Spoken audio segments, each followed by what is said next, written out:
The champagne glass slipped from Jasmine's fingers as her husband Robert stood up at her own 40th birthday party, his arm wrapped around a pregnant woman she had never seen before. Two small children clung to the woman's sides, and Robert's smile was the kind that made Jasmine's blood freeze in her veins. "Everyone, I want you to meet my real family," Robert announced to the room full of Jasmine's friends, family, and colleagues. "This is Angela, and these are our kids, Tommy and Sarah. Angela's carrying our third baby." The restaurant fell silent except for the soft jazz music that suddenly seemed too loud. Jasmine felt like she was watching a movie of someone else's life. This could not be happening. Not at her birthday party. Not in front of everyone she cared about. Angela smiled nervously and waved. She was young, maybe 25, with blonde hair and bright blue eyes. Everything Jasmine was not. The children, who looked about 4 and 6, had Robert's dark hair and his same crooked smile. "Robert." Jasmine's voice came out as a whisper, but in the dead silence of the room, everyone heard it. "Oh, Jasmine." Robert looked at her like he had forgotten she was there. "We need to talk later."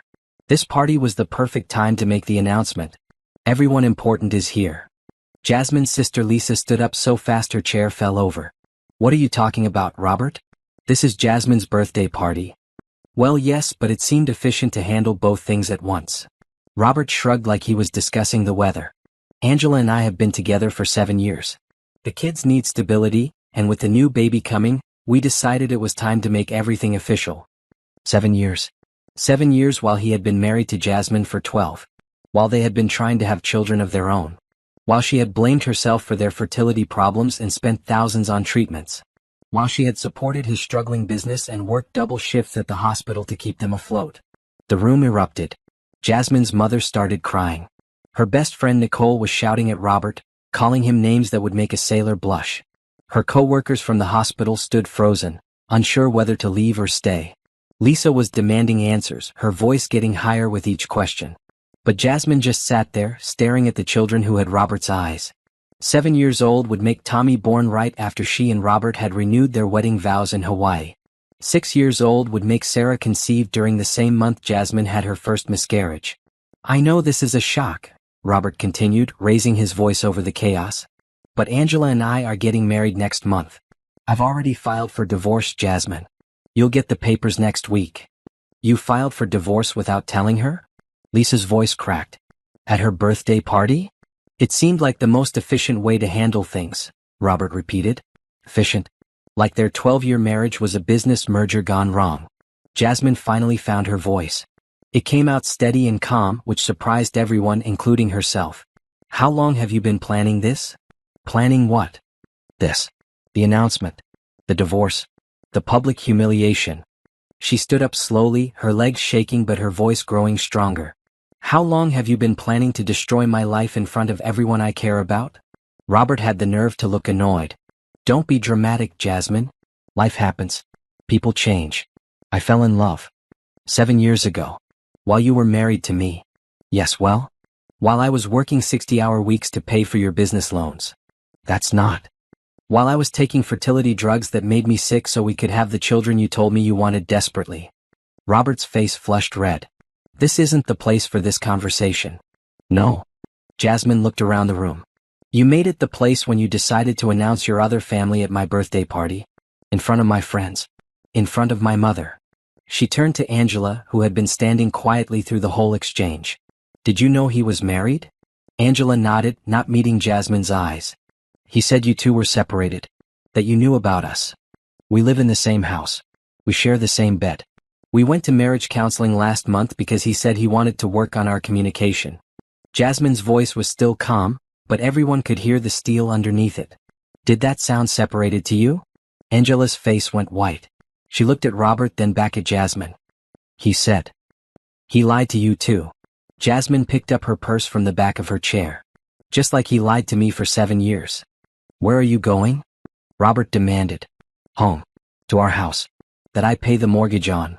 Jasmine looked him in the eye for the first time since his announcement. "Enjoy your party, Robert. And enjoy explaining to Angela why you need her to start paying rent next week, because as of tomorrow morning, you won't have access to any of my accounts." She walked toward the door, her heels clicking on the restaurant floor. The room was still silent except for someone's quiet crying. She could feel everyone watching her, waiting to see if she would break down or start screaming or collapse. Instead, she stopped at the door and turned back to face the room. "Thank you all for coming to celebrate my birthday. I'm sorry you had to witness this, but I'm glad you did. Now you all know what kind of man Robert really is." She looked directly at Robert. "And Robert? You might want to ask Angela if she knows about the business account in the Cayman Islands. Or the second mortgage you took out on our house last year. Or the fact that your struggling business has been turning a profit for 3 years, but somehow we're still broke." The last thing she saw before walking out was the look of confusion and growing anger on Angela's face as she turned to stare at Robert. Jasmine made it to her car before the shaking started. She sat in the parking lot for 10 minutes, gripping the steering wheel and breathing deeply. People kept coming out of the restaurant, some trying to approach her car, others just staring. She started the engine and drove home to the house she had bought before she even met Robert. The house he had moved into and slowly taken over until she felt like a guest in her own home. The house that was still in her name only, thank God. She walked through the front door and looked around at 12 years of shared life. Wedding photos on the mantle. His favorite chair in front of the TV. His coffee mug in the sink from that morning when he had kissed her forehead and told her he loved her before leaving for work. 7 years. He had been living a double life for more than half their marriage. The children looked healthy and happy. Well cared for. Which meant he had been spending money on them while telling her they couldn't afford to go on vacation or fix the leaky roof. Jasmine walked upstairs to their bedroom and opened Robert's closet. In the back, behind his winter coats, she found a box she had never seen before. Inside were photos of Angela and the children. Birthday cards signed "Love, Daddy." Report cards and school programs and all the little mementos of a father's love. The same love he had denied her when she begged him to keep trying for children. She sat on their bed, surrounded by evidence of his other life, and felt something cold settle in her chest. It wasn't heartbreak. It wasn't even anger, not yet. It was something much more dangerous. It was clarity. Robert thought he was so smart. He thought he could discard her like an old piece of furniture, humiliate her in public, and walk away with everything. He had underestimated her completely. He had no idea who he was dealing with. Jasmine had spent 12 years as a trauma nurse, thinking quickly under pressure and making life-or-death decisions. She had managed their finances, handled their taxes, and basically run their entire life while he played at being a businessman. She knew where every account was, every password, every asset they owned together. She knew his social security number, his mother's maiden name, and all the little details that made up a person's financial life. More importantly, she knew how to be patient, how to plan, how to wait for exactly the right moment to act. Robert wanted a divorce? He would get one. But it would be on her terms, not his. Jasmine picked up her phone and called her sister. "Lisa? It's me. I need you to come over. And bring your laptop. We have work to do. Are you okay?" That was. "I'm fine.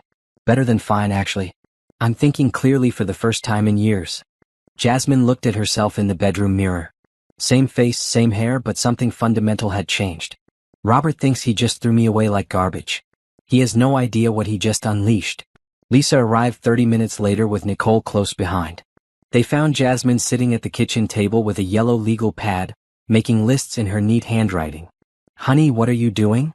Nicole sat down beside her, studying the columns of numbers and notes. "Inventory," Jasmine said without looking up. "Assets, debts, accounts, properties. Everything we own together and everything that's mine alone." "Jasmine, you're scaring me." Lisa poured 3 glasses of wine and set them on the table. "You seem too calm." "I am calm. For the first time in months." Jasmine finally looked up. "Do you know what our biggest fight was about last week?" Both women shook their heads. "Money. He said we needed to cut back on groceries because business was slow. He wanted me to take on extra shifts at the hospital." Jasmine laughed, but there was no humor in it. "Meanwhile, he's been supporting 2 children and a pregnant girlfriend for 7 years. "That bastard," Nicole muttered. "It gets worse." Jasmine flipped to a new page in her notepad. "Remember when I wanted to buy that little vacation house in the mountains 2 years ago? He said we couldn't afford it. Guess what property is listed under his name in the county records?" Lisa's wine glass stopped halfway to her mouth. "No. A 4-bedroom house in Asheville. Mountain views. Bought 18 months ago." Jasmine's voice was still steady, still calm. "Want to guess who's been living there?" "Angela and the kids," Nicole breathed. "While I've been working double shifts to pay our mortgage. While he's been complaining that we can't afford to fix the air conditioning." Jasmine made another note on her pad. The house is in his name only, but guess where the down payment came from? Your joint account, Lisa said. $40,000. Last February. He told me it was for new equipment for his business. Jasmine turned the page. Business that, by the way, has been depositing checks into an account I didn't know existed. Nicole leaned back in her chair. How did you find all this out so fast? Online banking. Property records. Credit reports. It's amazing what you can learn when you have someone's personal information and you're authorized on their accounts. Jasmine's smile was sharp.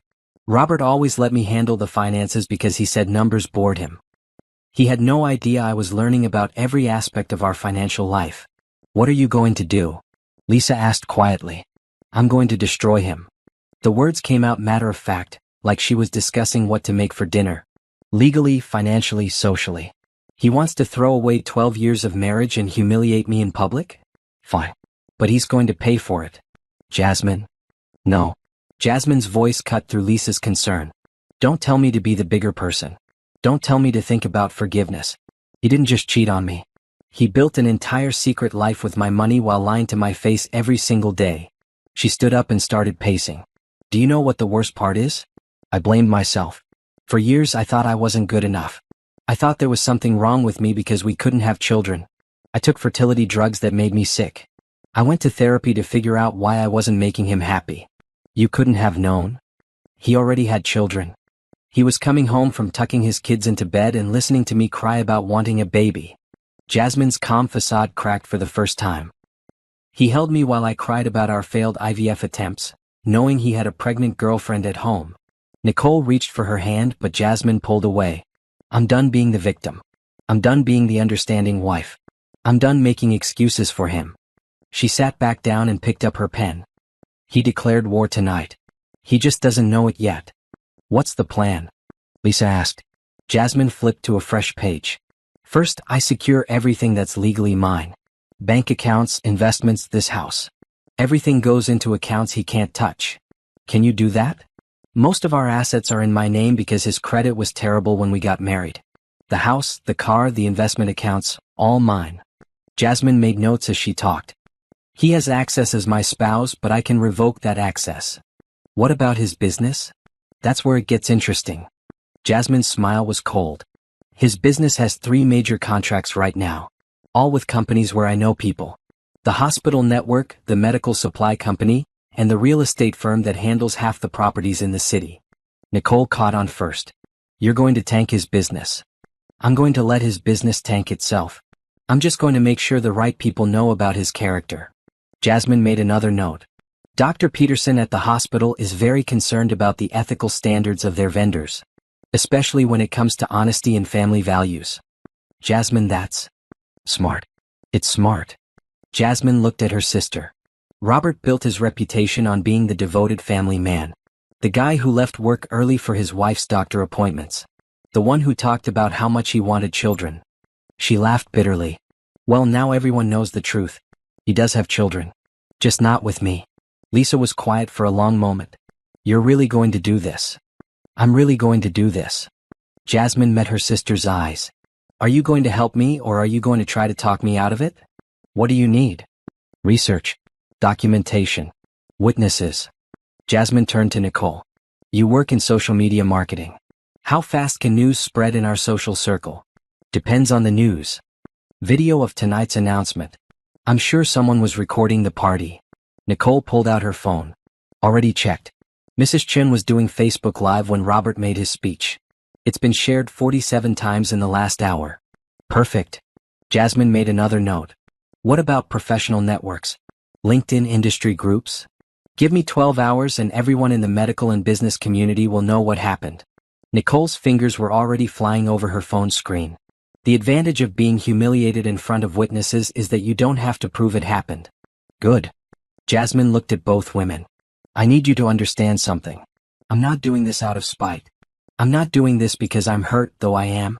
I'm doing this because Robert thinks he can treat people like garbage and walk away clean. She gestured around the kitchen. He lived in my house, spent my money, built his business with my support, and then threw me away like trash when he found something better. That's not heartbreak. That's theft. What about Angela?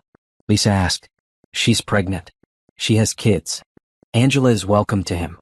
But she's going to get the real Robert, not the fantasy version he sold her. Jasmine's expression softened slightly. Did you see her face when I mentioned the Cayman Islands account? She had no idea. You think he's been lying to her too? I know he has. Robert doesn't just cheat. He lies about everything to everyone all the time. It's who he is. Jasmine closed her notepad. Angela's about to find out that her Prince Charming is actually a broke, lying con man with a destroyed reputation. Nicole looked up from her phone. The video already has over 200 shares. The comments are, not kind to Robert. Show me. Nicole turned her phone around. The comments were exactly what Jasmine expected. Outrage on her behalf, disgust at Robert's behavior, and a lot of very colorful language describing what people thought of men who blindsided their wives at birthday parties. It's working already, Lisa observed. This is just the beginning. Jasmine stood up and walked to the window. Robert's car was pulling into the driveway. He's home. Do you want us to stay? No. I can handle Robert. Jasmine's voice was steady again. Go home. Tomorrow we start phase 2. Which is? Documentation. I'm going to spend the weekend going through every financial record, every email, every piece of evidence of his double life. Jasmine heard Robert's key in the front door. By Monday morning, I'm going to know exactly how much he stole from me and exactly how to get it back. The front door opened and closed. Robert's footsteps echoed in the hallway. Jasmine? We need to talk. She turned to her sister and best friend. Remember, you know nothing about my plans. As far as anyone knows, I'm just a devastated wife trying to pick up the pieces. Lisa and Nicole gathered their things and headed for the back door. As they left, Jasmine heard Nicole whisper, "Remind me never to get on her bad side." Jasmine smiled for the first time all evening. They had no idea what her bad side looked like yet. But Robert was about to find out. Robert walked into the kitchen like he owned the place, which Jasmine realized he had probably always assumed he did. His tie was loosened and he looked tired but not guilty. Not ashamed. Just tired, like the evening had been a minor inconvenience. That could have gone better, he said, opening the refrigerator and grabbing a beer. Jasmine stared at him. Could have gone better? The announcement. You made it more dramatic than it needed to be. He popped open the beer and leaned against the counter. Angela was upset on the drive home. Angela was upset. Jasmine repeated the words slowly. Your pregnant girlfriend was upset because your wife didn't react well to finding out about your 7-year affair and secret children at her own birthday party. Robert sighed like she was being unreasonable. I know you're hurt, Jasmine. But we haven't been happy for years. You know that. I thought we were working on it. We were in counseling. Because you insisted on it. I was just going through the motions. He took a long drink of beer. Look, I didn't plan for it to happen like this. But Angela's pregnant and the kids were asking questions about why Daddy couldn't live with them all the time. So you decided to destroy our marriage in public. I decided to stop living a lie. Robert's voice had an edge now. We both knew this marriage was over. I just had the courage to do something about it. Jasmine felt that cold clarity settle over her again. You're right. This marriage is over. Robert looked surprised. He had clearly expected more of a fight. Good. I'm glad you're being reasonable. I am being reasonable. More reasonable than you know. Jasmine picked up her notepad from the table. I spent the evening doing some math. Want to see what I found? What kind of math? The kind that shows exactly how much money you've been stealing from our joint accounts to support your other family. She flipped open the notepad. $40,000 for the house down payment. $15,000 last year for what you said was business equipment but was actually a minivan for Angela. $8,000 for family vacations you told me we couldn't afford. Robert's face went pale. That's not stealing. It's our money. Our money that I earned while you were playing house with another woman. Jasmine turned the page. But that's not the interesting part. The interesting part is the business account in the Cayman Islands that you've been hiding from me and the IRS. How did you, Robert caught himself, know about it? The same way I know about the second mortgage you took on this house without telling me.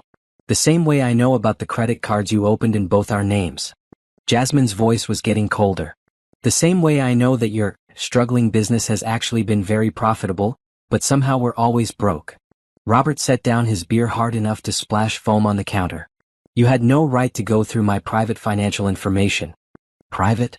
Jasmine laughed. We're married, Robert. There is no private when it comes to finances. Especially when you've been committing tax fraud with money I helped earn. It's not tax fraud. Unreported income in offshore accounts? What would you call it? Jasmine stood up and walked closer to him. Or maybe we should ask the IRS what they call it. You wouldn't. Wouldn't I? Jasmine met his eyes. You just humiliated me in front of everyone I care about. You've been stealing from me for years. You've been lying to me about everything from children to money to basic fidelity. What exactly do you think I wouldn't do? Robert's jaw clenched. Fine. What do you want? I want you to pack your things and get out of my house. Our house. My house. Check the deed, Robert. It was mine before we married, and it stayed in my name after. Jasmine's smile was razor sharp. Along with the car you drive, the investment accounts, and most of our other assets. You were so bad with money when we met that everything had to go in my name to get approved. You can't just kick me out. Actually, I can. But I'm giving you until Sunday night to get your things and go. After that, you'll be trespassing. Robert's face was getting red. This is ridiculous. We need to divide everything fairly. Fairly? Jasmine's voice rose for the first time. You want to talk about fair? Fair would have been not lying to me for 7 years. Fair would have been not spending my money on your secret family.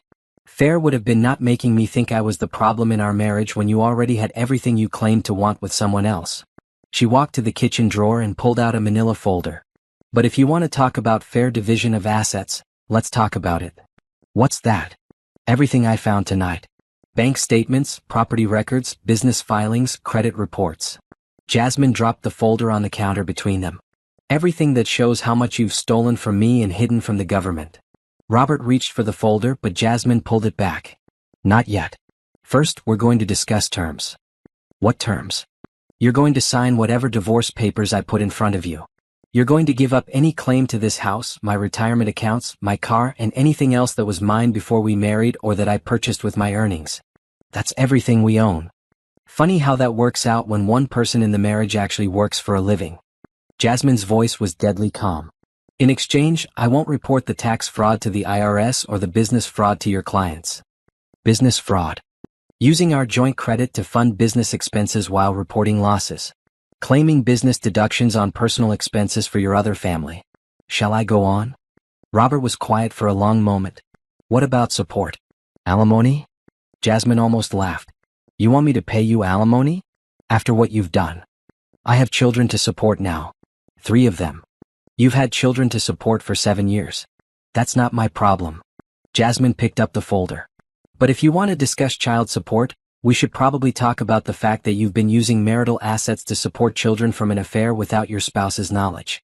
I wonder what a family court judge would think about that. Angela doesn't know about the offshore account, Robert said quietly. I figured. Just like she doesn't know that you've been lying to her about being separated from me. Jasmine tilted her head. What else doesn't she know, Robert? Nothing. Everything else is. True? Like how you told her we were separated. Like how you told me you were working late when you were actually tucking your kids into bed. Jasmine shook her head. You don't know how to tell the truth. It's pathological. She walked toward the kitchen door, then turned back. You have until Sunday to decide. Sign my divorce terms and walk away clean, or fight me and watch me destroy every aspect of your life. You can't destroy my business. I have contracts.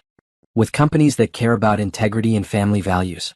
How long do you think those contracts will last when they see the video of you introducing your affair children at your wife's birthday party? Robert's face went white.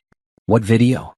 The one that's been shared over 300 times on social media in the last 2 hours. The one where you call Angela and her children your real family, while your actual wife sits there listening. Jasmine opened the kitchen door. Good night, Robert. I'll be sleeping in the guest room until you leave. Jasmine, wait. She turned back. What if I fight you? What if I take this to court and make you prove all these accusations? Jasmine smiled and Robert took a step back from the coldness in it. Then I'll prove them. In open court. With the media present. And when I'm done, you won't just lose everything you have now. You'll lose everything you ever hoped to have. She paused. Including Angela. What do you mean? I mean, Angela seems like a nice woman who got involved with a man who lied to her about everything. When she finds out the truth about your finances, your character, and your criminal activity, how long do you think she'll stick around? Robert opened his mouth to argue, but Jasmine continued. Especially when she realizes that the house she's living in and the comfortable life you've provided are all built on stolen money and tax fraud. When she realizes that she's about to be tied to a man who's going to be investigated by the IRS and possibly charged with financial crimes. She let that sink in for a moment. So choose wisely, Robert. Take my generous offer and disappear into your new life with your reputation mostly intact. Or fight me and lose everything including the family you betrayed me for. Jasmine walked out of the kitchen, leaving Robert standing alone with his beer and the growing realization that he had just made the biggest mistake of his life. As she climbed the stairs to the guest room, she heard him on the phone. "Angela? We need to talk." Jasmine woke up Saturday morning to the sound of Robert's voice carrying up from the kitchen. He was on the phone, and from the tone it wasn't going well. "I can explain everything." "No, she's lying about some of it." "Angela, please just listen." Jasmine smiled as she got dressed. Phase 1 was working perfectly. She made coffee and settled at her laptop in the living room, listening to Robert's increasingly desperate phone conversation. By the time he hung up, she had already transferred their joint savings into an account with only her name on it. "What are you doing?" Robert appeared in the doorway looking like he hadn't slept. "Banking. Protecting my assets before you can drain them to fund your legal defense." Jasmine didn't look up from her screen. "How did your conversation with Angela go?" "She's upset. She thinks I lied to her about our financial situation." "You did lie to her about your financial situation. And everything else." Jasmine opened another browser tab. "But don't worry. I'm sure she'll understand once you explain how you've been committing tax fraud to afford that nice house she's living in." "I haven't been committing tax fraud. Robert, you have unreported income in an offshore account that you've been using to fund personal expenses while claiming business losses to avoid taxes. What would you call that?" Robert slumped into his chair.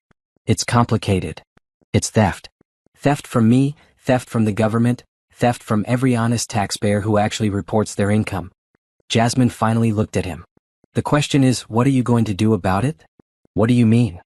Are you going to sign my divorce agreement and walk away, or are you going to force me to involve the authorities?" Robert was quiet for a long moment. "What if I agree to pay you back? Everything I took from our accounts, I'll pay it back." "With what money? The unreported income you've been hiding?" Jasmine shook her head. "Besides, this isn't about money anymore, Robert. This is about consequences." "What consequences?" "You get everything you want. The house, the accounts, a clean divorce. I get back what was already mine. That's not consequences, that's basic justice." Jasmine closed her laptop and looked at him directly. "Consequences would be you facing the reality of what you've done." "I made mistakes." "You built an entire parallel life with stolen money while lying to everyone involved." "That's not a mistake, Robert. That's a calculated betrayal that went on for 7 years. Jasmine stood up and walked to the window. "Do you know what I realized last night? I've been making excuses for you our entire marriage. When you couldn't keep a job, I said you were just finding your path. When your business struggled, I said you were learning. When we had money problems, I worked extra shifts instead of asking where our money was really going." She turned back to face him. "I enabled you by being understanding. By being supportive. By believing your lies and covering for your failures. So this is your revenge? Destroying my life. This is me stopping the pattern. No more excuses. No more covering for you. No more pretending that your choices don't have consequences." Jasmine's voice was steady and calm. "You want to be with Angela? Be with her. But be honest about who you are and what you've done. Angela doesn't need to know about the tax fraud? About the stolen money? About the fact that everything she thinks she knows about you is a lie." Jasmine laughed. "She deserves to know exactly what kind of man she's about to marry." Robert's phone buzzed with a text message. He looked at it and his face went gray. "Problem?" Jasmine asked. "Angela wants to see the business books. She wants to understand where the money for the house came from." "Smart woman. What are you going to tell her?" "The truth, I guess. That would be a first." Jasmine picked up her laptop again. "You have until tomorrow night to decide about the divorce, Robert. After that, I start making phone calls." "What kind of phone calls?" "The IRS. Your business clients. The licensing board for your industry." Jasmine's fingers flew over the keyboard. "Maybe the local news station. They love stories about cheating husbands who commit tax fraud." Robert's phone rang. The caller ID showed Angela's name. "Answer it," Jasmine said. "Tell her the truth for once in your life." Robert looked at the phone like it was a snake. "Answer it, Robert, or I will." He picked up the phone with shaking hands. "Hello." Jasmine could hear Angela's voice through the speaker, tight with anger and fear. Robert, I've been looking at our expenses. The house payment, the car payments, the kids' school tuition. How have we been affording all this? I told you the business has been doing well. I called your office. I talked to your partner Mike. He says the business has been losing money for 2 years. Jasmine watched Robert's face crumble as his lies finally caught up with him. Angela, I can explain. Can you explain the credit cards in your wife's name that you've been using? Can you explain why you told me you were separated when you're clearly still married and living together? Robert looked at Jasmine with panic in his eyes. She just shrugged and continued typing. Angela, please just let me come over and we can talk. No, I don't want you here right now. The kids are asking questions and I don't know what to tell them. Angela's voice was breaking. I don't know what's true anymore. The line went dead. Robert stared at his phone. She hung up on me. Can you blame her? Jasmine didn't look up from her laptop. She just found out that the man she's been with for 7 years, the father of her children, has been lying to her about everything. Not everything. Really? Name one thing you told her that was completely true. Robert opened his mouth, then closed it again.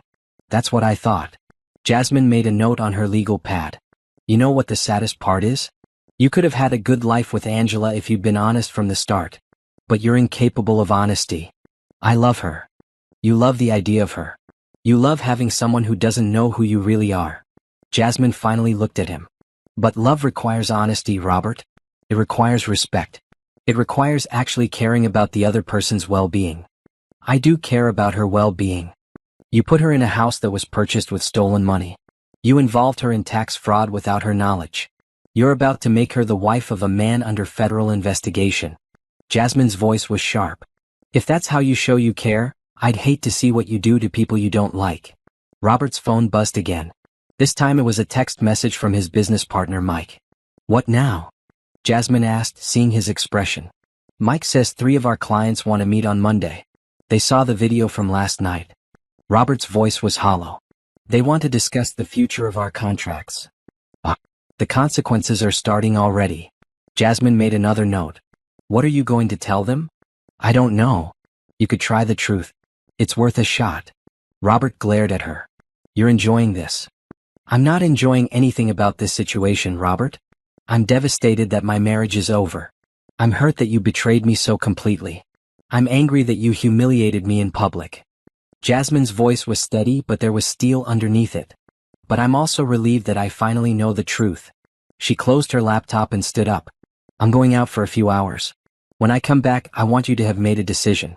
Sign my divorce terms or prepare for war. Where are you going? To see a lawyer. And a private investigator. And maybe the IRS field office. Jasmine picked up her purse. It's Saturday, but I'm sure I can find someone willing to work overtime for the right case. Jasmine, wait. Robert stood up quickly. What if we could work this out? Go to counseling, try to rebuild? With Angela? In your secret house? Using stolen money? Jasmine's laugh was bitter. Robert, we can't rebuild a marriage that was built on lies from the beginning. What about forgiveness? What about working through problems together? Forgiveness is for mistakes, Robert. This wasn't a mistake. This was a deliberate choice you made every single day for 7 years. Jasmine walked toward the door. Every time you kissed me goodbye in the morning and went to your other family. Every time you held me while I cried about not having children, knowing you already had them. Every time you told me we couldn't afford something while you were buying it for Angela. She turned back to face him. Those weren't mistakes. They were choices. And now you get to live with the consequences of those choices. Jasmine walked out, leaving Robert alone in the house that had never really been his home. Her first stop was the office building downtown where her friend Sarah worked as a private investigator. Even on Saturday, Sarah was at her desk working on a case. Jasmine, I saw the video. Girl, I am so sorry. Sarah hugged her tightly. But also, I have never been prouder of how you handled that. You were ice cold. I need your help, Sarah. Anything. What do you need? Everything you can find on Robert's business dealings, his offshore accounts, and his relationship with Angela. Jasmine sat down across from Sarah's desk. I need evidence that will hold up in court. You're really going after him. He declared war first. I'm just finishing it. Jasmine's smile was sharp. How long will it take? Give me a week. Maybe less if his records are as messy as you say they are. Sarah pulled out a contract. What's your budget for this? Whatever it takes. I want everything. Everything? Financial records, communication records, evidence of fraud, evidence of the affair timeline, anything that shows he's been lying to me, to Angela, or to the government. Jasmine signed the contract without reading it. I want his entire life exposed. Sarah whistled low. Remind me never to cross you. Robert forgot who he was dealing with. I've been managing crisis situations and life-or-death decisions for 20 years. He thinks he can manipulate me like he manipulates everyone else. Jasmine stood up. He's about to learn how wrong he is. Her next stop was the law office of Patricia Chin, the most ruthless divorce attorney in the city. Patricia's reputation was legendary. She didn't just win cases, she destroyed opponents. Mrs. Johnson. Patricia shook Jasmine's hand. I saw the video of your husband's announcement. I'm very sorry. Don't be sorry. Be angry. Jasmine sat down. I want you to take Robert for everything he's worth. I can certainly try, but he's been committing tax fraud for years. He's been stealing from our joint accounts to support his other family. He owns property that was purchased with marital assets without my knowledge. Jasmine opened her folder of documents. I don't want to try. I want to destroy him. Patricia looked through the documents, her eyebrows rising higher with each page. This is extensive. And that's just what I found in one night. I'm having a private investigator dig deeper. Jasmine leaned forward. I want a divorce settlement that leaves him with nothing. And I want him prosecuted for the fraud. Criminal prosecution is a separate matter. Then I'll handle that separately. But for the divorce, I want him to sign away all claims to anything that was mine before the marriage or purchased with my income. Jasmine's voice was calm and businesslike. In exchange, I won't pursue him for the money he stole. That's actually quite generous considering the circumstances. I'm not being generous. I'm being strategic. Jasmine stood up. Robert thinks he can manipulate his way out of this like he manipulates everything else. I want him to sign those papers thinking he's getting a good deal. And then he finds out what the consequences of 7 years of lies really look like. Jasmine's smile was ice cold. Draw up the papers, Patricia. I want them ready by Sunday night. By the time Jasmine got home, Robert's car was gone. There was a note on the kitchen table. Gone to talk to Angela. Back tonight. We need to discuss this like adults. Jasmine crumpled up the note and threw it away. Robert still thought this was a negotiation. He still thought he could charm his way out of the consequences of his choices.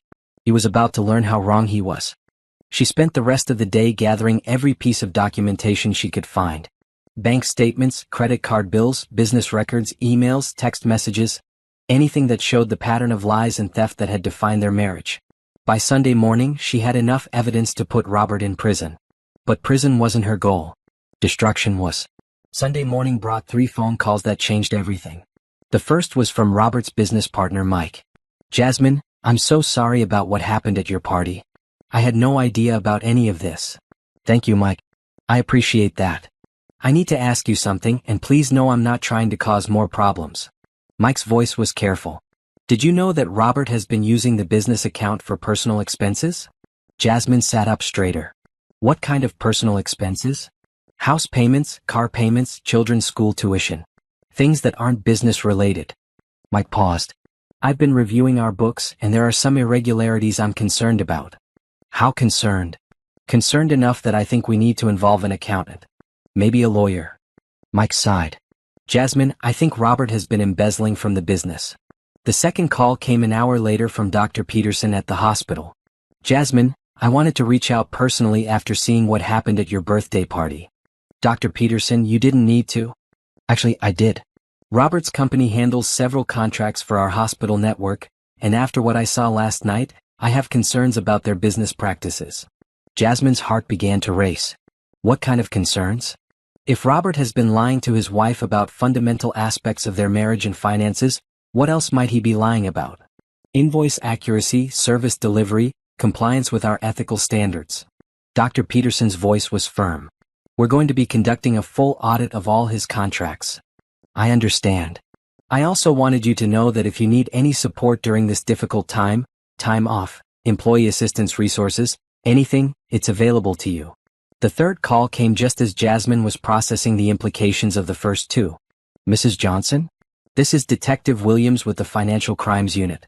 We received a tip about possible tax fraud involving your husband's business. Jasmine's blood ran cold. A tip from whom?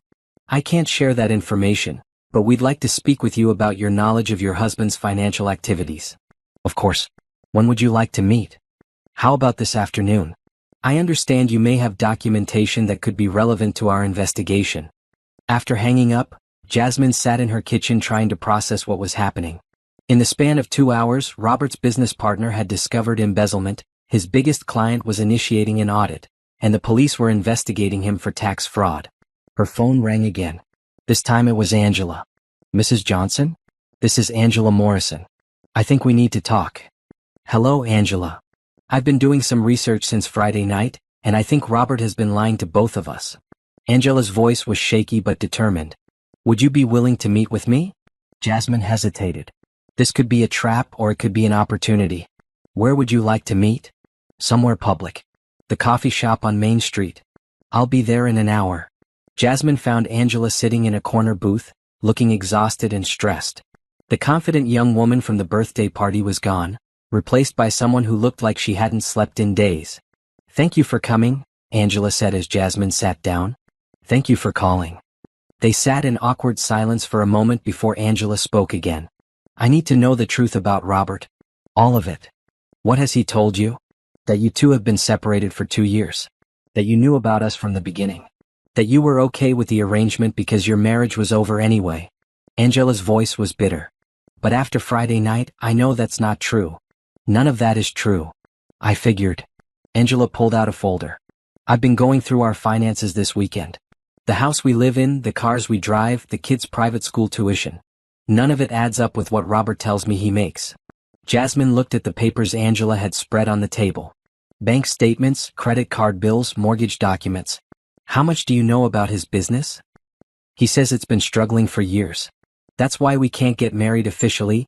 He can't afford to support 2 households. Angela laughed bitterly. But somehow we live better than most people I know. The business has been profitable for 3 years, Jasmine said quietly. I've seen the real books. Angela's face went white. He lied about that too? Angela, I need you to understand something. Robert has been lying to both of us about everything. Our marriage wasn't over. We weren't separated. I didn't know about you or the children. Then how? He's been stealing from our joint accounts to support your household. He took out a second mortgage on my house without telling me. He has unreported income in offshore accounts. Jasmine leaned forward. You and your children have been living off stolen money. Angela started crying. I didn't know. I swear I didn't know. I believe you. But Angela, there's more you need to know. More? The police are investigating him for tax fraud. His business partner discovered he's been embezzling. His biggest client is auditing all his contracts. Jasmine's voice was gentle but firm. Robert's world is about to collapse, and anyone tied to him is going to get hurt. Angela wiped her eyes. What should I do? Protect yourself and your children. Get your own lawyer. Document everything you can about your relationship and his financial support. And distance yourself from him as much as possible. But I'm pregnant. I have 2 kids. I can't just. Angela, listen to me carefully. Robert is a liar and a thief. He's been using you just like he used me. When the authorities come after him, they're going to look at everyone in his life. Angela was quiet for a long moment. You could have let me find all this out the hard way. Why are you helping me? Because you're a victim too. You didn't choose to get involved with a married man who was committing fraud. You thought you were in love with someone who was honest with you. What happens now? Now you decide whether you want to go down with him or save yourself and your children. Angela gathered up her papers. I know what I have to do. What's that? I'm going to tell the police everything I know about Robert's finances. Everything he's told me, everything I've seen, every dollar he's spent on us. Angela's voice was stronger now. If he's been lying to me this whole time, he deserves whatever happens to him. That's not going to be easy. Neither was finding out that my entire life has been built on lies. Angela stood up. Mrs. Johnson? Call me Jasmine. Jasmine, I'm sorry. I'm sorry for believing his lies about you. I'm sorry for letting him hurt you. And I'm sorry for what happened at your birthday party. You don't need to apologize, Angela. You were as much a victim as I was. But I'm not going to be a victim anymore. After Angela left, Jasmine sat in the coffee shop thinking about how quickly everything was unraveling for Robert. His business partner had turned against him. His biggest client was investigating him. The police were building a case. And now the mother of his children was ready to testify against him. All because he thought he could humiliate her at her own birthday party and walk away clean. Her phone buzzed with a text from Robert. "Where are you? We need to talk about the divorce papers." Jasmine smiled as she typed back. "I'm busy. You have until tonight to sign them. We need to negotiate. This isn't reasonable." "Nothing about this situation is reasonable, Robert. But you created it, so you get to live with it." She drove home to find Robert pacing in the living room with the divorce papers in his hand. "These terms are insane, Jasmine. You want everything." "I want back what was mine to begin with." Jasmine hung up her coat. "Everything else you already gave to Angela. I can't agree to this. I need assets for my legal defense." "Your legal defense?" Jasmine acted surprised. "Why would you need a legal defense?" Robert's face went pale. "What do you know?" "I know that the police called me this morning to ask about your financial activities. I know that your business partner discovered embezzlement. I know that the hospital is auditing all your contracts." Jasmine's smile was cold. "I know that Angela is meeting with a lawyer tomorrow to discuss her options." "Angela wouldn't." "Angela found out that you've been lying to her about everything, just like you lied to me. She's protecting herself and her children now." Robert collapsed into his chair. "This is all your fault." "My fault?" Jasmine's voice was dangerously quiet. "I forced you to cheat on me? I forced you to steal money? I forced you to commit tax fraud? You're destroying my life." "No, Robert. You destroyed your own life. I'm just making sure everyone knows about it." Jasmine picked up the divorce papers. "Sign these or don't. Either way, you're going to pay for what you've done. What if I fight you in court? What if I make this as messy as possible?" Jasmine looked at him with something that might have been pity. "Then you'll lose everything, including your freedom. Because I know where all the bodies are buried, Robert. Every lie, every theft, every fraudulent transaction. And I'm prepared to share all of it with anyone who wants to know." She walked toward the stairs, then turned back. "You have 2 hours to decide. After that, I'm calling Detective Williams and telling him exactly where to find all the evidence he needs to put you in prison." Robert stared at the divorce papers, finally understanding that he had lost everything. And it was only the beginning. Robert signed the divorce papers at 11:47 p.m. Sunday night. Jasmine found them on the kitchen table Monday morning with a note. "Gone to stay with my brother. I'll send for my things later." She photographed the signed documents and immediately emailed them to Patricia Chin. Phase 2 was complete. Her phone rang as she was getting ready for work. "Jasmine, it's Patricia. I have the signed papers." This went smoother than I expected. Robert realized he didn't have any choice. "What happens now?" "Now we file immediately and wait for the fireworks to start." Jasmine put the phone on speaker while she applied her makeup. "How long until the divorce is final?" "With an uncontested filing and no disputes over assets, probably 90 days. "Perfect. That gives me plenty of time for Phase 3. "Phase 3. Making sure Robert faces the full consequences of his actions." Jasmine's smile was reflected in her bathroom mirror. "He thinks signing those papers gets him off the hook. He's about to learn how wrong he is." At the hospital, Jasmine threw herself into work with renewed energy. For the first time in years, she felt like herself again. Clear-headed, focused, in control. During her lunch break, she had 3 meetings. The first was with Detective Williams in the hospital cafeteria. "Mrs. Johnson, thank you for agreeing to speak with us." "Of course. I want to help in any way I can." Detective Williams opened a folder. "We've received information suggesting that your husband may have been involved in tax evasion, embezzlement, and possibly money laundering. What can you tell us about his financial activities?" Jasmine spent an hour walking through everything she had discovered. The offshore accounts, the unreported income, the business expenses that were actually personal purchases, the pattern of theft from their joint accounts. "This is very helpful. Do you have documentation for any of these claims?" "All of it." Jasmine handed him a flash drive. "Bank statements, business records, property documents, credit card statements. Everything going back 7 years." Detective Williams plugged the drive into his laptop and scrolled through the files. His eyebrows went up higher with each folder he opened. "This is comprehensive. I'm very thorough, Detective. It comes with the job. We may need you to testify if this goes to court." "I'd be happy to." The second meeting was with Mike, Robert's business partner, in the hospital parking garage. "Jasmine, I'm so glad you agreed to meet with me. What did you find, Mike?" "It's worse than I thought." Mike looked exhausted. Robert has been systematically stealing from the business for at least 3 years. Client payments diverted to personal accounts, false expense reports, equipment purchases that never happened. How much? So far? About $200,000. Jasmine whistled low. What are you going to do? I've already talked to my lawyer. We're dissolving the partnership and I'm cooperating fully with the police investigation. Mike shook his head. I can't believe I trusted him. None of us could believe it. That's what made him so effective. There's something else you should know. 3 of our biggest clients have already canceled their contracts. Word is getting around about what happened at your birthday party. I'm sorry, Mike. I know this hurts your business too. Don't apologize. Robert did this, not you. Mike handed her a business card. I'm starting over with a new company. Clean slate, honest practices.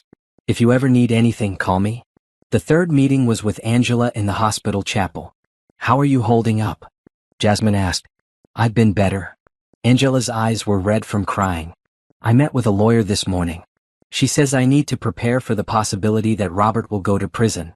Are you prepared for that? I don't have a choice. I have 2 kids and a baby on the way.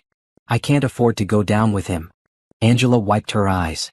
The lawyer says I should cooperate with the investigation and try to distance myself from his illegal activities. That's smart advice. She also said I should apply for government assistance. Apparently, when Robert gets arrested, they'll freeze all his assets. Angela's voice was bitter. Including the house we live in, since it was purchased with stolen money. I'm sorry, Angela. Don't be. This is what I get for believing a man who was too good to be true. Angela looked at Jasmine.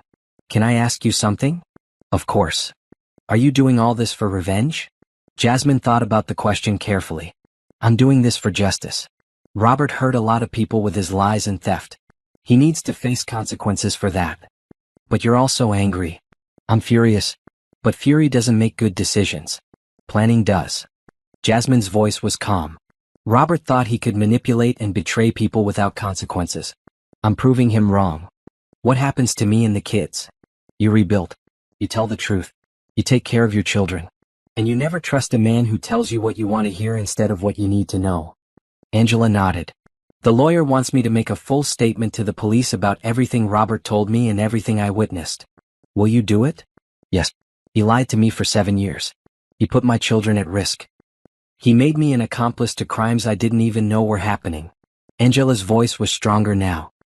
He deserves whatever happens to him. That evening, Jasmine came home to find her sister Lisa waiting in the driveway. How did today go? Lisa asked as they walked into the house. Better than expected.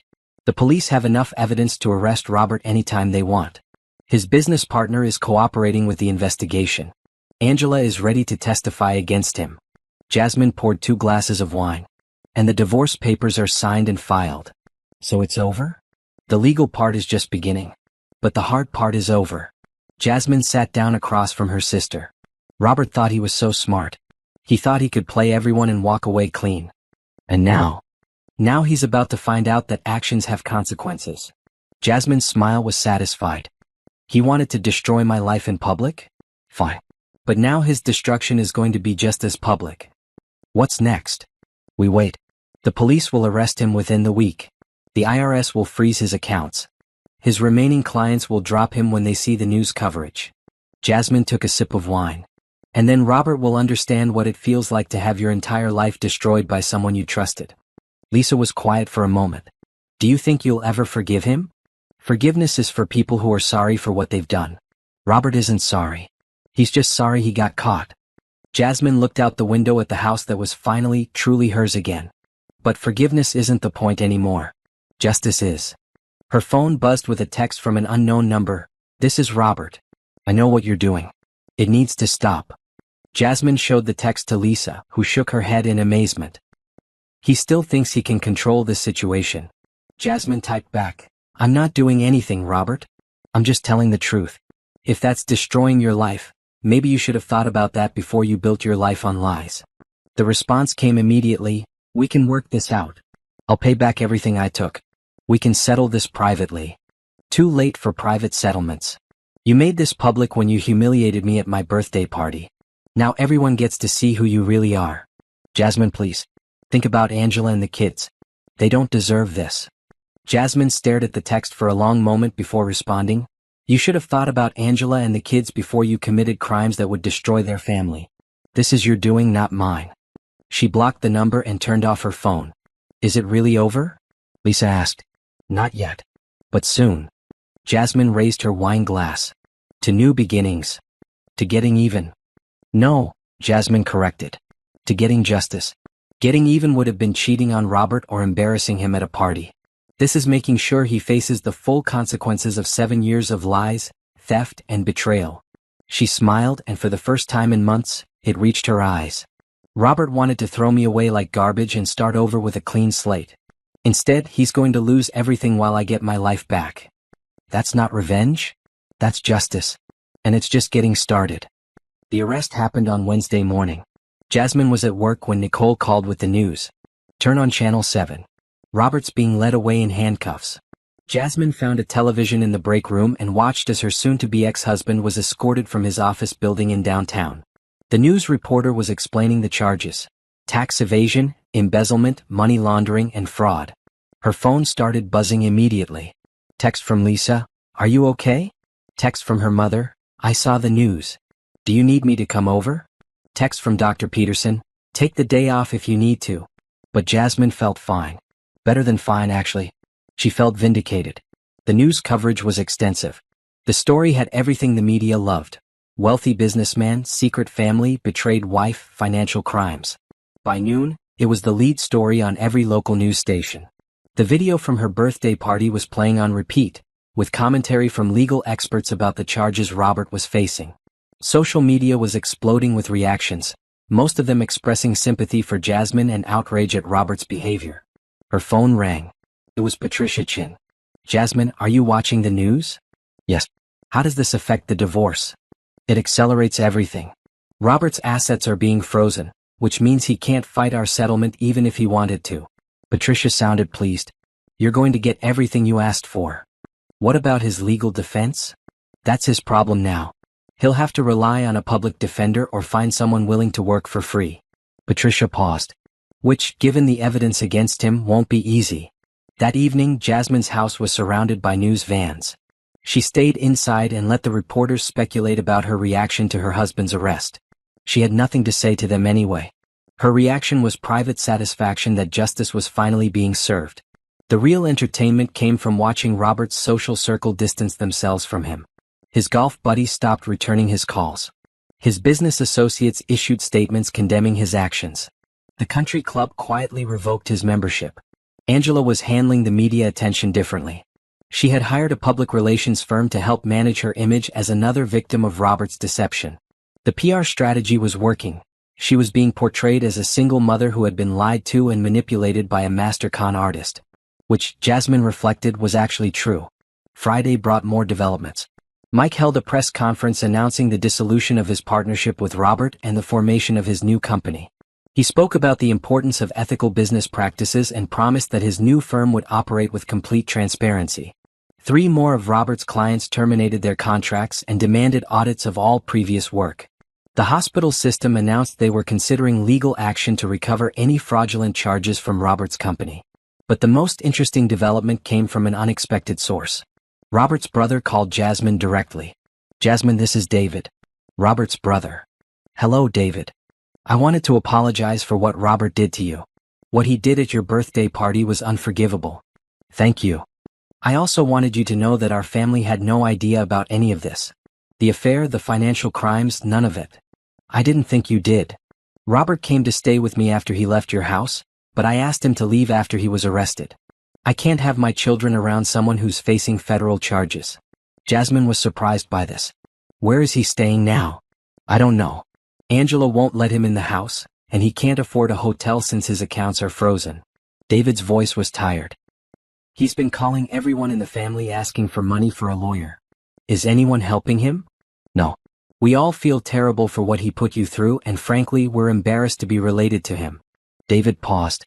"He destroyed his marriage, his business, and now his family relationships. All for what?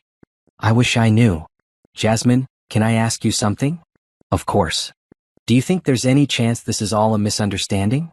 That maybe the charges will be dropped?" Jasmine was quiet for a moment.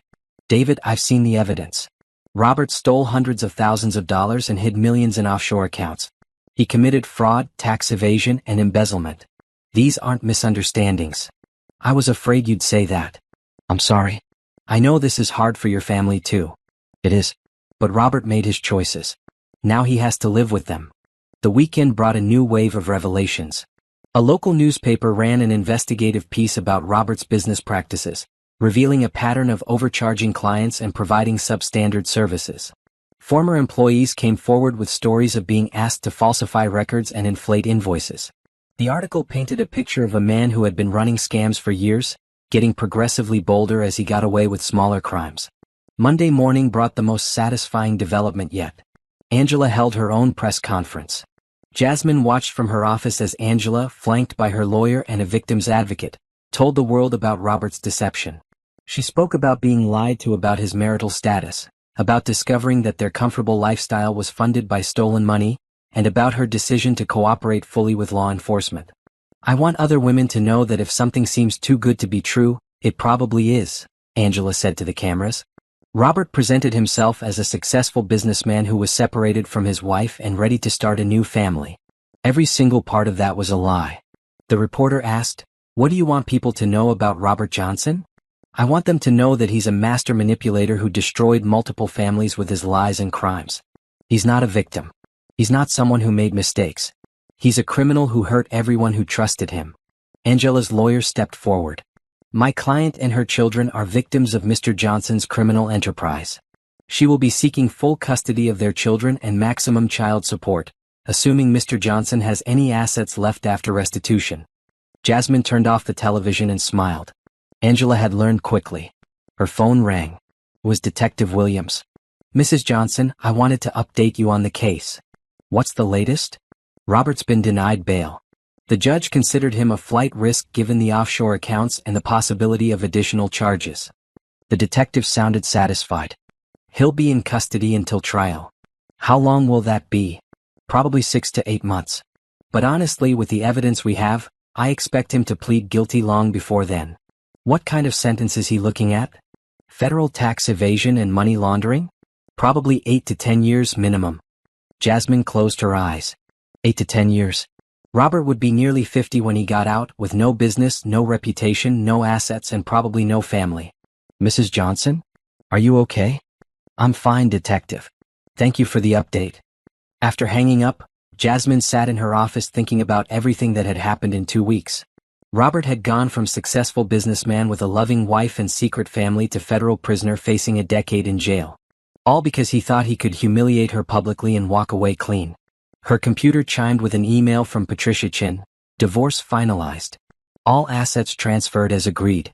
You're officially free." Jasmine stared at the email for a long moment. Free. After 12 years of marriage and 7 years of lies, she was finally free.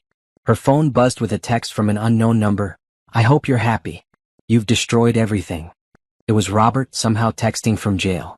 Jasmine typed back, "I didn't destroy anything, Robert. I just stopped covering for you." She blocked the number and deleted the conversation. Then she called Nicole. "Want to go celebrate tonight? I'm officially divorced." "Hell yes. Where do you want to go?" "Somewhere expensive. I can afford it now." As Jasmine left work that evening, she reflected on how completely Robert's world had collapsed. His business was gone. His reputation was destroyed. His family had disowned him. His girlfriend had turned against him. He was in federal prison awaiting trial. And all of it could have been avoided if he had simply been honest. But Robert had never been capable of honesty. He had been a liar and a manipulator from the beginning, and eventually, those lies had caught up with him. Jasmine drove home to her house, truly her house now, and felt something she hadn't experienced in years. 3 weeks after Robert's arrest, the full scope of his criminal enterprise became clear. The FBI had expanded their investigation beyond tax evasion and embezzlement. They discovered that Robert had been running what amounted to a Ponzi scheme, using money from new clients to pay debts to old ones while skimming massive amounts for his personal use. Jasmine learned about this development from Detective Williams during their weekly check-in call. "Mrs. Johnson, we've uncovered additional criminal activity.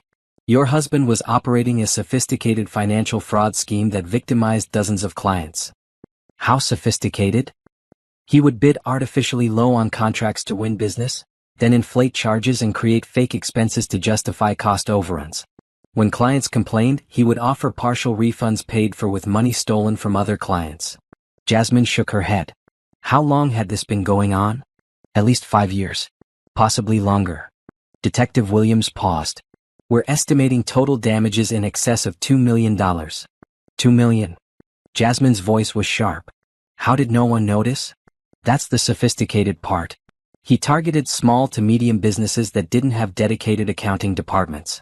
Companies that trusted their vendors to be honest. Like she had trusted her husband to be honest. What does this mean for the case? Additional charges. Conspiracy, wire fraud, mail fraud. We're looking at federal racketeering charges now. Detective Williams sounded grim. If convicted on all counts, he could be facing 20 to 25 years. 25 years. Robert would be in his 60s when he got out. The expanded charges made national news. Robert's case was being held up as an example of how financial criminals could hide in plain sight, appearing to be successful businessmen while systematically destroying lives. More victims came forward every day. A small restaurant that had closed after Robert's overcharges bankrupted them. A medical practice that had to lay off staff to pay his inflated invoices. A nonprofit that had to cancel programs because Robert had stolen their renovation budget. Each new story made Jasmine angrier and more determined to see justice served. But the story that broke her heart came from an unexpected source. Mrs. Patterson, the elderly woman who lived next door to Angela, called Jasmine directly. Mrs. Johnson? This is Eleanor Patterson. I live next to the house where your husband kept his other family. Hello, Mrs. Patterson. How can I help you? I wanted you to know that I've been watching those children for years and they're good kids. Sweet kids. They don't deserve what's happening to them. I agree. This isn't their fault. The thing is, I think your husband was stealing from me too. Jasmine sat up straighter. What do you mean? He convinced me to hire his company to update my electrical system last year. Said it was dangerous, that I could have a fire. He charged me $15,000 for work that should have cost $5,000. Did you get multiple estimates? He said there wasn't time, that it was an emergency. I trusted him because he was Angela's boyfriend and seemed like such a nice family man. Jasmine closed her eyes. Even their elderly neighbors hadn't been safe from Robert's schemes. Mrs. Patterson, you should call Detective Williams. Your case might be connected to the federal investigation. Do you think I'll get my money back? I don't know. But you deserve justice just like everyone else he hurt. After hanging up, Jasmine realized that Robert's victims included not just businesses and banks, but also individuals who had trusted him. Elderly people, young families, small business owners who had believed his lies and paid the price. The true scope of his betrayal was staggering. Her phone rang. It was Mike, Robert's former business partner. Jasmine, I need to tell you something, and you're not going to like it. What now? The FBI asked me to go through all our business records, looking for evidence of fraud. I found something that involves you directly. Jasmine's blood ran cold. What? Remember when you co-signed the business loan 3 years ago? The one for $50,000? Yes. Robert said it was for new equipment. There was no new equipment. Robert took that money and put it directly into the offshore account. Mike's voice was heavy. He used your credit and your signature to fund his criminal activity.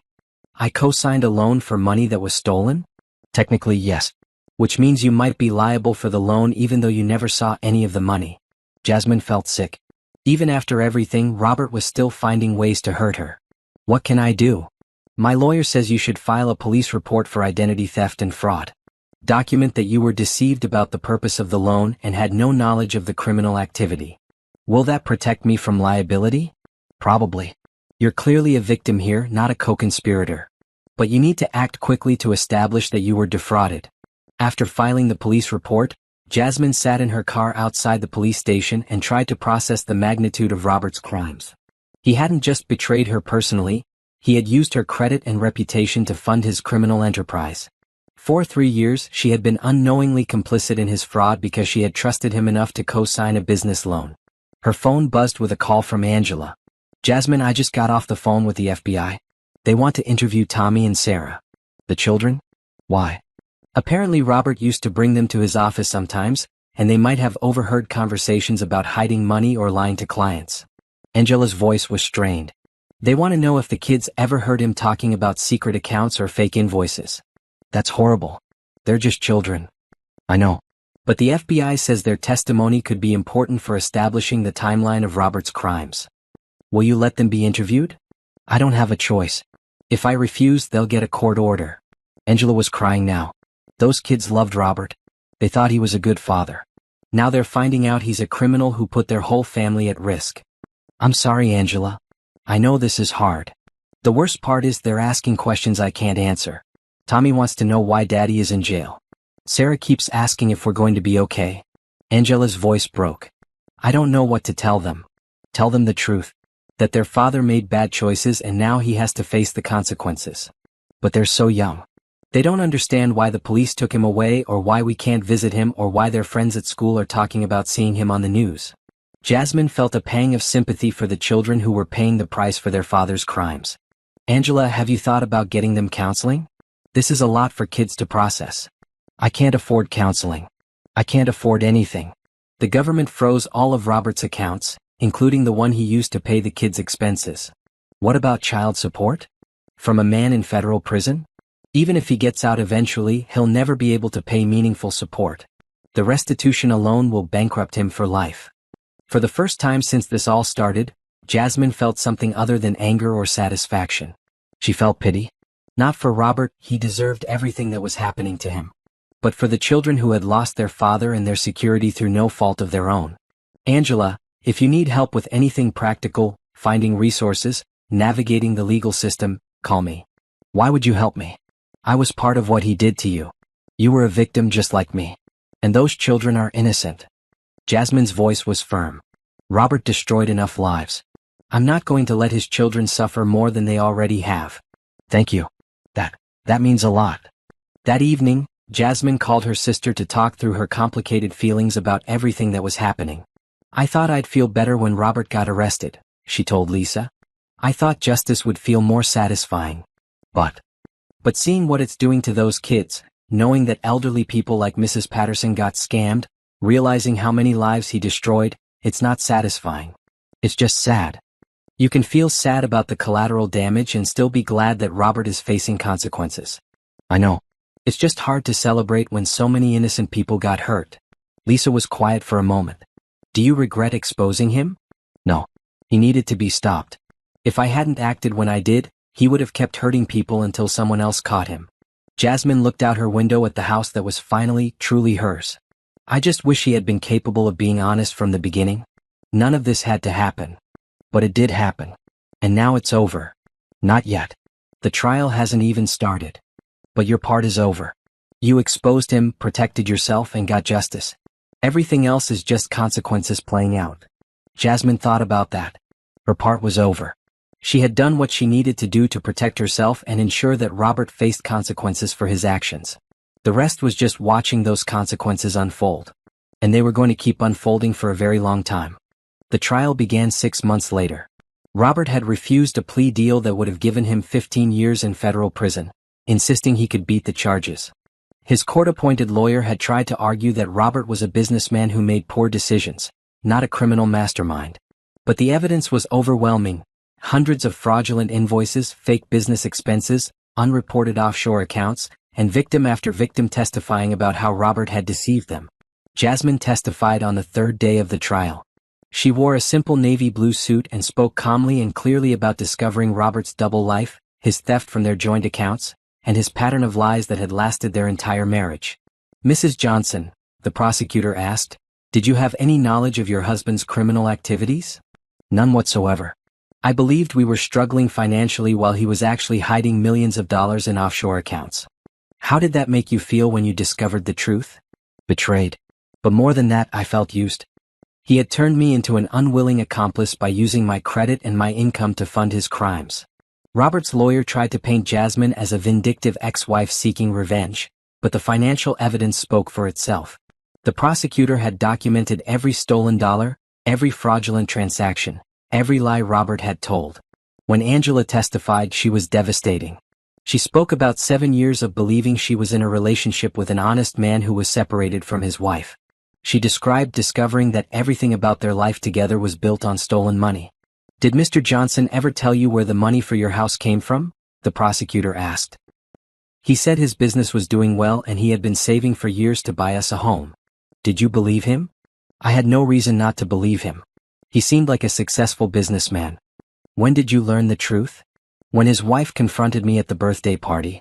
That's when I realized that everything Robert had told me was a lie. The most damaging testimony came from Robert's former employees and clients. One by one, they described how Robert had systematically defrauded them, always with a smile and a convincing story about why costs were higher than expected or why payments were delayed. Mrs. Patterson testified about the electrical work scam, her voice shaking as she described how Robert had scared her into believing her house was in danger and then charged her 3 times the fair price for unnecessary work. I trusted him because he seemed like such a devoted family man, she said. He talked about his children and how much he loved them. I thought anyone who cared so much about family must be honest. On the 5th day of the trial, Robert finally took the stand in his own defense. It was a disaster. Robert tried to claim that he had made mistakes but wasn't a criminal. He blamed his employees for fraudulent invoices. He claimed the offshore accounts were for tax planning, not evasion. He insisted that he had always planned to report the hidden income eventually. Under cross-examination, the prosecutor methodically destroyed every one of Robert's explanations. Mr. Johnson, you claimed these were mistakes, but you hid these accounts from your wife for 7 years. Was that a mistake? I was trying to protect her from complicated financial matters. By stealing from your joint accounts to fund your secret life with another woman? That's not how I would characterize it. How would you characterize stealing $40,000 from your joint account for a down payment on a house your wife didn't know about? I was investing in our future. Whose future? You were planning to divorce your wife and marry your girlfriend. Things change. Mr. Johnson, you told your wife you couldn't afford to fix your air conditioning while you were spending thousands of dollars on vacations with your other family. Was that protecting her from complicated financial matters? Robert's face was red and sweaty. You're twisting everything. I'm reading from your own bank records, Mr. Johnson. Are your bank records twisting the truth? It went on like that for hours. Every lie exposed, every deception documented, every manipulation revealed. By the time the prosecutor was finished, Robert looked like a broken man. The jury deliberated for less than 3 hours. Guilty on all counts. The sentencing hearing was held 2 weeks later. Jasmine attended, sitting in the back of the courtroom with Angela. Despite everything that had happened between them, they had developed an unlikely friendship based on their shared experience of being betrayed by the same man. Before I impose sentence, the judge said, I want to address the defendant directly. Robert stood up, flanked by his lawyers. Mr. Johnson, I have presided over many white-collar crime cases in my career, but rarely have I seen such calculated and extensive deception. You didn't just steal money, you stole trust, security, and peace of mind from dozens of victims. The judge looked down at Robert with obvious disgust. You betrayed your wife, who worked to support you while you built your criminal enterprise.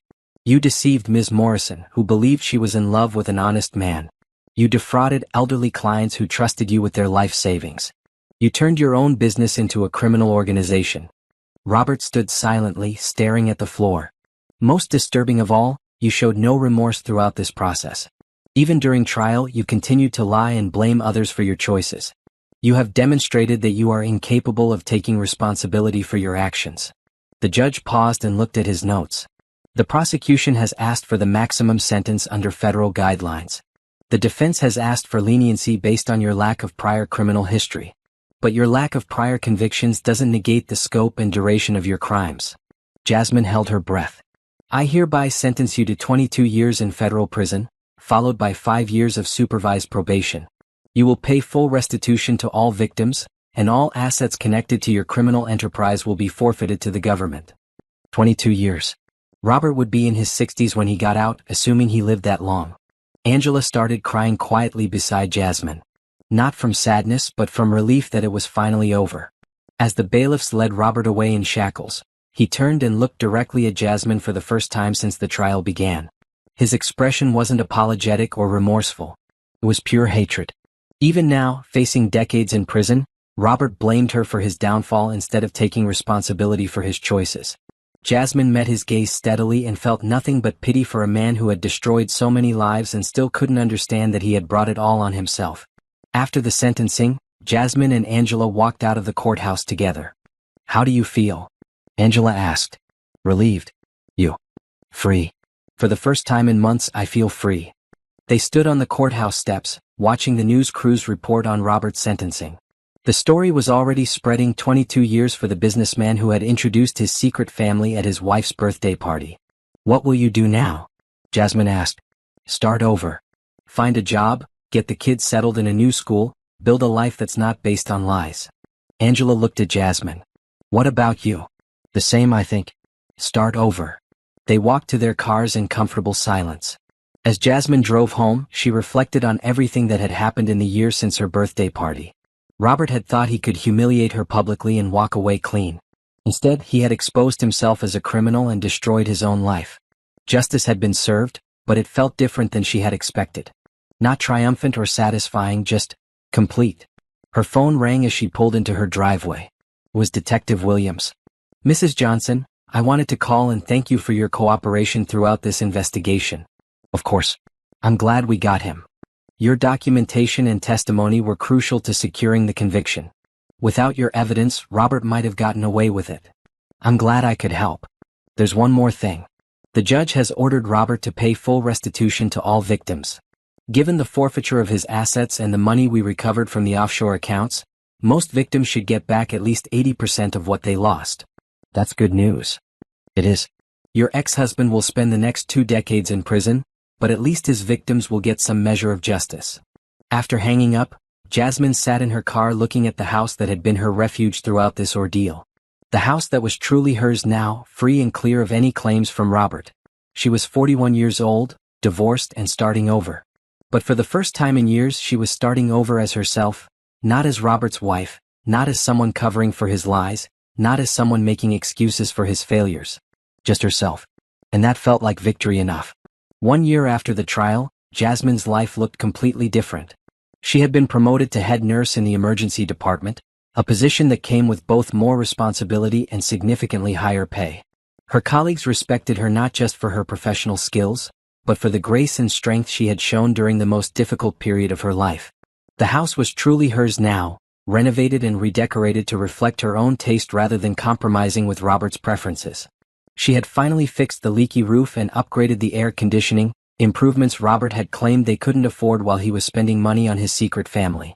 On a Saturday morning in spring, Jasmine was working in her garden when her neighbor called over the fence. Jasmine, there's someone here to see you. She looked up to see a man walking across her lawn, and her heart skipped a beat.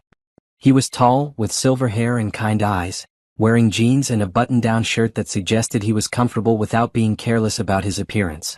Miss Johnson? I'm David Martinez. I work with the Victims Assistance Program at the FBI. Oh. Jasmine pulled off her gardening gloves. Is there a problem with the case? No, nothing like that. I actually wanted to thank you personally for your cooperation during the investigation. It was the right thing to do. It was more than that.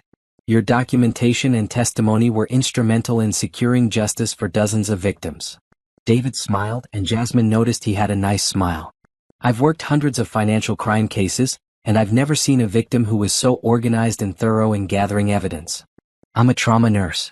Organization and attention to detail are part of the job. Well, your skills helped put a very dangerous man in prison for a very long time. They talked for a few more minutes about the case and the impact on the victims. David explained that most of the restitution had been distributed and that several victims had written letters thanking Jasmine for her role in exposing Robert's crimes. As he was preparing to leave, David hesitated. Miss Johnson, this is completely unprofessional, but would you be interested in having coffee sometime? Not related to the case, just coffee. Jasmine looked at this kind, honest man who had spent his career helping victims of financial crimes. I'd like that. They met for coffee the following Saturday, and Jasmine found herself laughing for the first time in years. David was intelligent, funny, and refreshingly straightforward. He told her about his work, his 2 grown children, and his recent divorce from a woman who had decided she preferred the company of her yoga instructor. I'm probably not ready for anything serious, Jasmine told him honestly. I'm still figuring out who I am without being defined by someone else's lies. That's fair. I'm still figuring out who I am without being married to someone who thinks downward dog is a lifestyle choice. Jasmine laughed so hard she nearly choked on her coffee. They began seeing each other regularly, taking things slowly and building a friendship based on mutual respect and honesty. David never tried to rush her or pressure her into anything she wasn't ready for. He seemed to understand that trust, once broken so completely, took time to rebuild. 6 months later, Angela called with unexpected news. "Jasmine, I wanted you to hear this from me first. I'm getting married." "That's wonderful.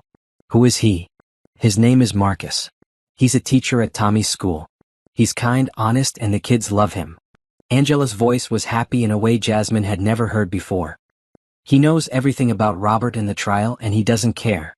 He says what matters is who we are now, not what happened to us." "I'm so happy for you, Angela. The thing is, he wants to adopt the kids. Give them his name and a fresh start." Angela paused. "But that means cutting all legal ties to Robert. How do you feel about that?" "Relieved. Robert has never been a real father to them anyway, even before he went to prison. They barely remember him now, and Marcus has been more of a dad to them in 6 months than Robert was in their whole lives." "Then it sounds like the right choice." "It is. We're all finally free of Robert and everything he represents." A few weeks later, Jasmine received a letter that surprised her. It was from Robert, writing from federal prison. "Jasmine," it began, "I know you probably don't want to hear from me, but I need to say some things. I've had a lot of time to think about what I did and how it affected everyone. I know you'll probably never forgive me, and I understand why. I lied to you for our entire marriage. I stole from you, betrayed you, and humiliated you in the worst possible way. I turned you into an accomplice to crimes you didn't know were happening. I destroyed your trust and your sense of security. What I did to you was unforgivable." Jasmine read the letter twice, looking for the manipulation or self-pity she expected, but found none. The letter continued, "I also lied to Angela and put her and her children at risk. I lied to my clients and stole their money. I hurt elderly people who trusted me. I destroyed my business partner's livelihood. I committed crimes that hurt dozens of innocent people. I have no excuses for any of it. I was selfish, dishonest, and cruel. I chose to build my life on lies because it was easier than dealing with the truth. Every day I made the choice to keep lying, and every day I hurt more people. I'm not writing this because I expect forgiveness or because I want sympathy. I'm writing because you deserve to know that I finally understand what I did. You didn't destroy my life, Jasmine. I destroyed my own life, and I destroyed the lives of everyone who trusted me. You just made sure I faced consequences for it. That took courage, and I respect you for it. I hope you find happiness with someone who deserves you. I hope Angela and the kids find peace. I hope all my victims recover from what I did to them. And I hope someday I can do something to make up for even a small part of the damage I caused. I'm sorry. I know that's not enough, but it's all I have. Robert." Jasmine folded the letter and put it in her desk drawer. It might have been another manipulation, another lie designed to make her feel sorry for him. But something about the tone suggested it was genuine. Not that it mattered. Apologies didn't undo damage. They didn't restore stolen money or rebuild shattered trust. They didn't give back the years she had wasted believing his lies. But maybe they were a start toward something resembling accountability. A year later, David proposed during a quiet dinner at home. He didn't get down on one knee or make a grand gesture. He simply said, "I love you, Jasmine. I love your strength, your intelligence, your kindness, and your ability to see the truth even when it hurts. I want to spend the rest of my life earning your trust every single day. Will you marry me?" Jasmine looked at this good, honest man who had never lied to her, never manipulated her, never tried to be anything other than exactly who he was. "Yes," she said. "But I need you to understand something. I will never again be the kind of wife who doesn't ask questions or who covers for her husband's mistakes. I will never again ignore red flags or make excuses for behavior that doesn't make sense." "I wouldn't want you to be," David said. "I fell in love with a woman who has the courage to face the truth and fight for justice. I don't want you to change." They were married 6 months later in a small ceremony in Jasmine's backyard. Angela came with her new husband and the children, who barely remembered their biological father and called Marcus Dad now. Lisa was the maid of honor, and David's children flew in from college to celebrate with them. It was everything Jasmine's first wedding hadn't been: honest, joyful, and built on a foundation of truth and mutual respect. During her wedding reception, Jasmine stepped outside for a moment of quiet reflection. Lisa found her on the patio looking up at the stars. "Any regrets?" Lisa asked. "About the wedding?" "None." "About Robert?" "About everything that happened." Jasmine thought about it. "I regret that he hurt so many people. I regret that his children had to suffer for his crimes. I regret that it took me so long to see who he really was. But I don't regret fighting back. I don't regret making sure he faced consequences. And I don't regret the person I became because of it. Who did you become? Someone who won't settle for lies. Someone who won't cover for other people's bad behavior. Someone who knows her own worth and won't accept less than she deserves. Jasmine looked through the window at her new husband, who was talking with her colleagues from the hospital and making them laugh. I spent 12 years trying to be the perfect wife for someone who was incapable of being a decent husband. Now I get to be myself with someone who loves exactly who I am. That's not revenge, Lisa observed. That's redemption. Maybe they're the same thing sometimes. Maybe the best revenge is building a life so good that you're grateful the person who hurt you is no longer part of it. 3 years later, Jasmine received a call from the parole board. Robert was applying for early release after serving only 8 years of his 22-year sentence. Mrs. Johnson, as a victim, you have the right to make a statement to the parole board regarding the defendant's application. Will he be released? That depends on many factors, including victim impact statements, his behavior in prison, and evidence of rehabilitation. Jasmine thought about it for exactly 30 seconds. I'll be there. On the day of the parole hearing, Jasmine sat in the front row of the hearing room wearing a simple black suit. Robert was led in wearing an orange jumpsuit, looking older and thinner than she remembered. When it was her turn to speak, Jasmine stood and faced the parole board. Robert Johnson stole 8 years of my life with his lies. He stole money from dozens of victims. He destroyed trust, security, and peace of mind for everyone who believed in him. 8 years in prison is not enough for 22 years of systematic deception and fraud. Robert has served less than half his sentence for crimes that destroyed multiple lives. Releasing him early would send the message that financial crimes don't have serious consequences. I ask you to deny his application and require him to serve his full sentence. The parole board denied Robert's application. He would serve at least another 6 years before being eligible again. As Jasmine left the hearing, she felt the final chapter of her old life closing. Robert was the past. David and their life together were the future. That evening she and David celebrated their 3rd wedding anniversary with dinner at the restaurant where they had their first date. As they walked home through their neighborhood, Jasmine reflected on how completely her life had changed. She was 47 now, successful in her career, happily married to a man who respected and valued her, and surrounded by friends who saw her as she truly was, not as someone's wife or victim. Do you ever think about him? David asked, seeming to read her thoughts. Sometimes. But not with anger anymore. More like curiosity about how someone could be so determined to destroy their own life. Any conclusions? Just that some people are so afraid of being honest that they'd rather lose everything than face the truth about themselves. They walked home to the house that had been Jasmine's refuge during the worst period of her life and was now the foundation of her happiness. In the end, Robert's attempt to throw her away like garbage had backfired completely. He had lost everything, his freedom, his family, his reputation, his future, while she had gained everything that truly mattered. The best revenge, it turned out, was simply being happy. And Jasmine was very, very happy.